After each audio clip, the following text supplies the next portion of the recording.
ఇక సిద్దిపేట జిల్లా కుమ్మరవెల్లి శ్రీ మల్లికార్జున స్వామి వారిని మంత్రి తలసాని శ్రీనివాస్ యాదవ్ దర్శించుకున్నారు.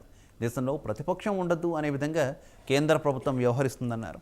ఈడీ, సిబిఐ వంటి ప్రభుత్వ సంస్థలను బీజేపీ ప్రభుత్వం తమ ఏజెంట్లుగా మార్చుకుందని మంత్రి అన్నారు. రాష్ట్ర ప్రభుత్వం ఆలయాలను అభివృద్ధి చేస్తుంటే బీజేపీ నాయకులు మాత్రం దేవుళ్ల పేరుతో రాజకీయాలు చేస్తున్నారని మండిపడ్డారు.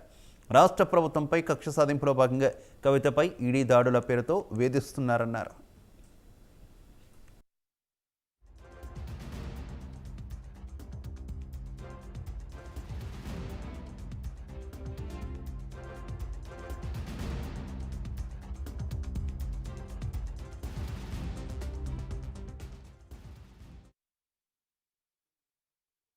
పార్టీలు ఉండొద్దు, ఎవరినైనా కానీ ముందెత్తితే మేము మా ఇష్టం ఉన్నట్టు చేసుకుంటాం అనేటువంటి భావన కల్పిస్తున్నది కూడా మనం చూస్తాం. ఇది దేశవ్యాప్తంగా జరుగుతున్నటువంటి పరిణామాలు.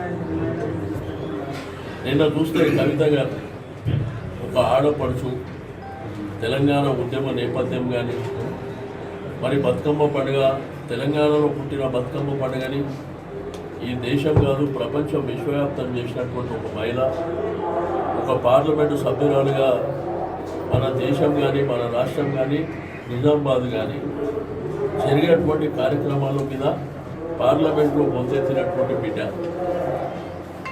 రెండోది, ఇప్పుడు శాసనమండలి సభ్యురాలుగా ఆమె చేస్తున్నటువంటి కార్యక్రమాలు అంటే ఈ రాష్ట్రం